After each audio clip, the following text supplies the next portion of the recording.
Good morning, good morning, good morning. It's your girl E. Johnson coming back at you with another video. And today I want to talk about spiritual laziness, which is a daily demon. Spiritual laziness is a daily demon. The Bible calls it slothfulness. Why do we think we could just sit around and not do nothing and expect God to do everything when God said it is finished? God said it is done. He done died. He went on the cross, died for us, was crucified, went to hell and back, got the keys to hell, and he did it all. So why do we think we can do nothing and just expect God to do it everything when he's already clearly done everything? Also, we look out at the world, and the world is promoting their businesses all day long on Facebook, Instagram, TikTok. The world is promoting their businesses, but we sit there and think that we don't have to do anything as children of God, with a basically a mindset of non-growth. A mindset of non-growth, a religious mindset is what it is. We think we can go to church Sunday after Sunday after Sunday after Sunday, sit on a pew, and then expect God to just poof, make everything in your life good when you just not doing anything that he told you to do. When you clearly just sit there, or we clearly just sit there and not do what he has told us to do and expect him to do it all. That's not going to happen. God, and the people love to say, won't he do it? But God said, no, I won't. I won't. Because God said, if you will be willing and obedient, you will eat the good of the land. He's not going to just pour out his blessings to people that choose to be lazy when he told them to do A and they still sitting on the couch. They still strolling Facebook. They still strolling Instagram. Still on TikTok doing TikTok dances when he clearly said what he needed us to do. Why? Why do we think he will do it? And you have not done your part. We are in divine covenant with God. We are in partnership with God. It's a two-party deal. Like there's two sides of every coin, two sides of your hand, two sides of a bread, two sides of a pancake. There's two sides to every story. God has done his part in the super, and we are natural human beings. We must do our part in the natural and put that together, and there you have it. That is the supernatural. So why do we think we could just sit here year after year after year after year, not do anything, not produce anything, and the world is clearly producing, and they're making millions, and they're not even so-called children of God. They're promoting, some of them are promoting Satan's agenda, and they're prosperous. They're making money, even though God, there's a good success and a bad success. But I'm just saying, I'm using that as an example. Why do God's children think we could just sit around and not do anything and expect him to do it all when he's already done it? He need us to do our part. He need us to step up, get up, dust ourselves off. First off, find out who you are. And you find out who you are in this book right here. Once you find out who you are, go for it. No devil in hell, as I told you on my other video, can stop you from doing what God has called you and ordained you to do when you receive it. Once you receive it, I receive it, we must go forth and do it. And once we do it, he's going to give us the divine supernatural power to fulfill our God-given assignment, because that is why we're here. In case you guys didn't know, that is the reason why we're still here. If you're still here, you still got breath in your body, God can clearly use you. It don't matter if you feel like you're not good enough. God can use a broken vessel. God can use, we're not perfect by any stretch of imagination. So God can still use you. Don't let no devil in hell tell you and try to condemn you and make you feel like you're not good enough, because God said you are enough. And you are enough, and you can fulfill his God. You can fulfill your God-given assignment, no matter what the world try to tell you. And I always come back at you with book, chapter, and verse. In the first chapter, I'm coming back at you with is Proverbs 30 through 34. 30 through 34, and it reads, I walk by the field of a lazy person, the Bible says. My God. The vineyard of one with no common sense. I saw it was overgrown with nettles. It was covered with weeds, and its walls were broken down. When I looked and thought about it, I learned this lesson. A little extra sleep, a little more slumber, a little folding of the hands to rest. Then poverty will pounce on you like a bandit. Scarcity will attack you like an armed robber. Oh my God. And we're wondering why we cannot get out of, can't fight the spirit of poverty, can't fight the spirit of lack. It comes from slack hands, man. Idle hands are the devil workshop. We got to get up and put some feet to our feet. We cannot keep continuing to think that God's going to do it all. God said it's finished. It's done. I done my part. I need you to get up and get in partnership.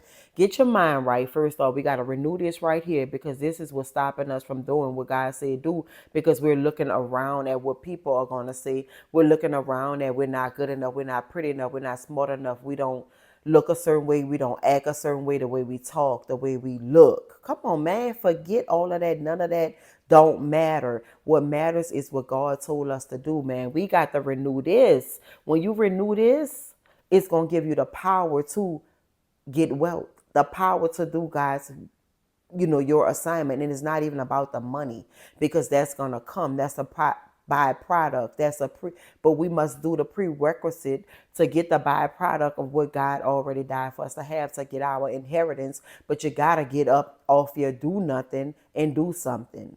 Put your feet to your feet. We done read scriptures all our lives, heard sermons, sat in church, and your life is still not changing. Our lives are still not changing drastically as God wanted to be, because you're not doing nothing. What they say, nothing from nothing leaves zero, zilch, nothing. So we got to get up and do our part, man. We got to get up and do our part.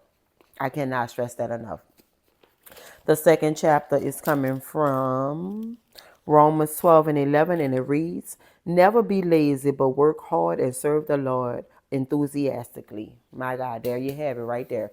Never be lazy, but work hard and serve God. Never be lazy, work hard and serve God. Don't you know some of the richest people in the world are the most hardworking people? And they're not necessarily working hard with their hands physically. They're using this. They're using their creative mindset. That's their God tapped in potential. We are all creative beings. God gave all of us a skill. God gave us something to work with. He did not leave not one person here. Everybody got at least one gift. And how you find out your gift, you have to sit with God and tap into it, and intentionally ask God for it, and wait and seek. And it's usually something that you do so easy, so naturally, that just comes effortlessly. That is your gift. Use that. Work that.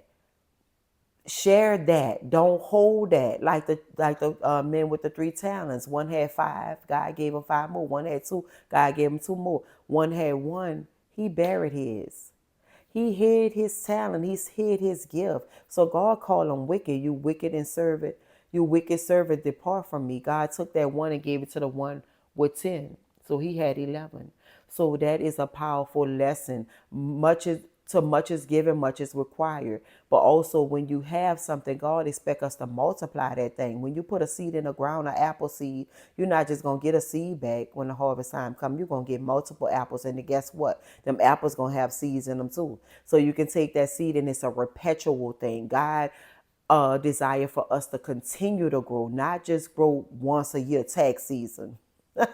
I got my taxes, I'm balling. I know we're supposed to be balling all year round, 365 days of the year, 24/7, because we are a creative being. So get up and use what God has given me, multiply that, share that, don't hide that, give it to the world. And there you have it. You're going to continue to reap, reap, reap, because you are putting out what God put in. So the more you put out, God is replenishing you, constantly replenishing me. And that way we have more to give. The more videos I put out, the more God give me to give back. He going to replenish me and give him more. And guess what? It's going to multiply. I'm going to get multiplication of my seed sown. That's just the law of average. That's the law. That's period. That's God's word. That's truth. That's not the truth. That's not true. That's the truth. The truth supersedes true. Truth is God's word. Right now, I'm sitting here on this video, but later on, I could be laying in my bed somewhere. So right now, I'm here. That's true. But later on, I could be in my bed. That's true. But this right here, this is truth. There's a difference. There's a difference of truth. This cannot change. My true TRUE can change. I'm sitting here one day, then I could be laying down in the bed the next. But this truth right here, this don't change. God said, my word I have put over everything. My word will not return unto me void. He can't lie. His word can't change. Men lie, people lie, but God's word don't. I know they say numbers don't, but God's word don't. People can manipulate numbers, but this don't lie. The final chapter is coming from this is Colossians 3:23, and it reads, "Work willingly at whatever you do as though you were working for the Lord rather than for people." Mm-mm-mm. Work willingly at whatever you do as though you were working for the Lord rather than people. My God. So when we own these jobs, I know you may not like your supervisor, your boss, your co-workers, whatever. You have to understand that you are working for God, not people. We have to understand that God uses us and we are representation of God. So when we go on these jobs and don't produce and just be sluggard, be late, not doing what the people ask us to do, remember you're doing it unto God. And especially if you're going around proclaiming and confessing to be a child of God, you need to watch that. We need to watch that because people are watching and they're not watching what you're saying. They're definitely watching what you're doing. So that is the word I have on today. Please, my God, get away from that spiritual laziness, meaning, that you just think that I could sit here and do nothing. Nothing from nothing, remember, equals zero. Zilch, nada. So we must get up and fulfill our part of the bargain and be about our Father's business. Tap into what He has for us. Know that we all have a gift. No one was here. No one has been born without a gift. God has put something in all of us. And once we find that, cultivate that, give that out. Don't hide it. Don't put your talent in the ground. Don't go to the ground dead. Don't die with that what God has put in you by hiding it and then ultimately going to the grave where no one ever even got a chance to experience your God-given talent or your God-given gift. My God, that's the saddest thing ever. So that is the word I have on today. If I always say, please don't leave off this video without liking, subscribing, and sharing my video. My name is Anitra Johnson. My channel is AHEARTJOHNSON. That is AHEARTJOHNSON. And until then, don't have spiritual laziness. And until next time, I'll see you guys on another video. You guys be blessed and be encouraged. And until next time, I'll see you another video. Bye for now.